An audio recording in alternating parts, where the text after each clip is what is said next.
So yun guys, ito yung Quezon City Inter-Barangay Basketball League. So makikita nyo yung score ng first quarter is 2 tsaka 21.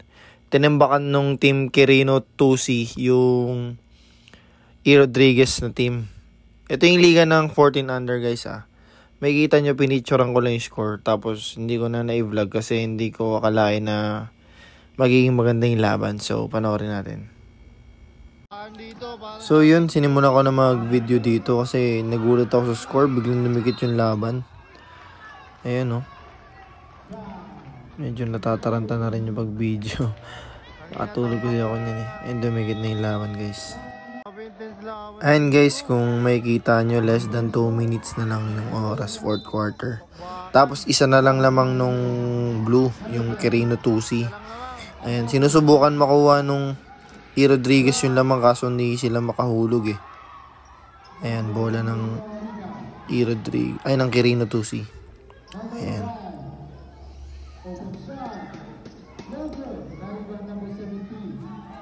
Ah, 66-67, lamang yung blue.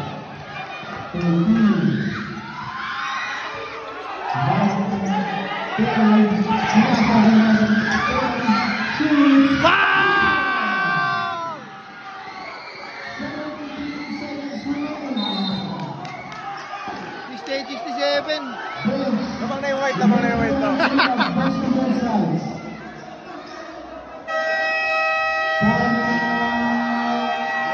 Okay, 16 seconds, 68, 67, lamang yung white.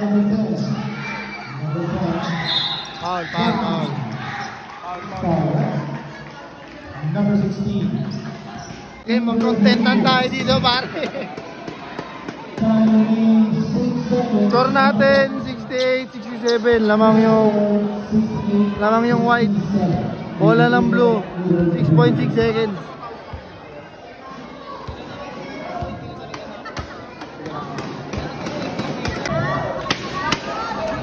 Okay, diskusyonan.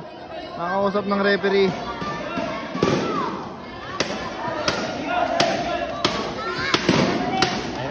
Lamang yung lamang yung white. Bola ng blue, 6.6 seconds.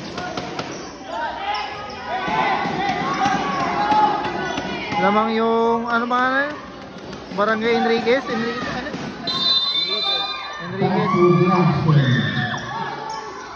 Foul! Ang ganda ng play no? Naputasan yung doon. 4.9 seconds. Lamang ng isa yung puti. Pag na-shoot niya dalawa, lamang na sila.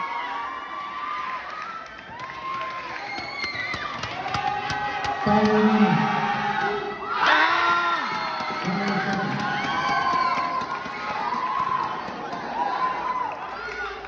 4.9 seconds Wala na itong timeout no. Overtime ata to kung sakali.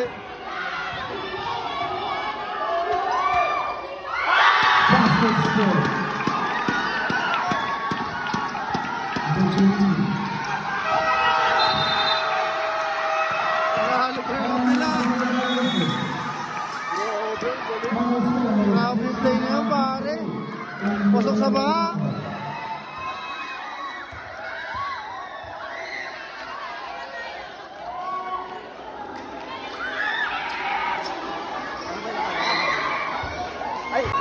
Panalo 1 point. Sobrang solid ng laban. Kasapin natin yung bata. So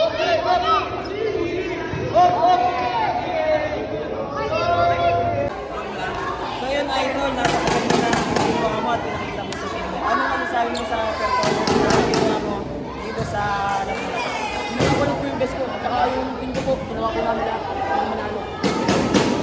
Hindi ka ba kinabahan? Hindi po. Siyempre, lamang lang yung kalaban ng isa, tapos kayo kailangan mapasok mo. Hindi ka ba?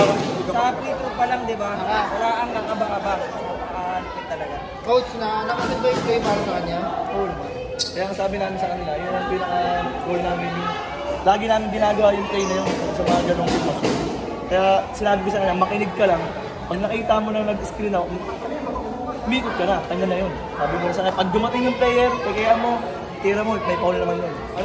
Anong pinaka naisip mo nung sa free throw ikaw na yung titira na siyempre pag na-shoot ko to, panalo na kami. Ano ba yung pinaka ano mo doon? Kumpiyansa lang po. Gusto ko manalo yung team ko. So ano masasabi mo, yung mga gusto mong batiin sa mga nalag? Kaya doon sa papa ko, tinuruan po ako. Yun lang po. Nice. Congratulations, best player. Ito po. Yun o, napakalapit doon. So ayun guys, ito yung batang nag best player. Ito yung nakashoot ng 2 free throw para manalo yung team nila.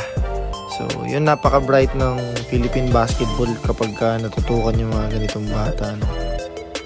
Big shoutout nga pala kay Vice Mayor Gian Soto at kay Coach Ricky, pati na rin sa Quezon City Sports Development Office. Ayan, maraming salamat po sa programa nyo ganito para sa ating mga kabataan. At syempre guys, huwag nyo kalimutang suportahan ang aming page, ang Ayman Vlogs, ang GH Coco Vlog, at syempre ang Dugout University. Ayan, like and follow guys para sa mga kaabang-abang na basketball contents. So hanggang doon na lang. Peace!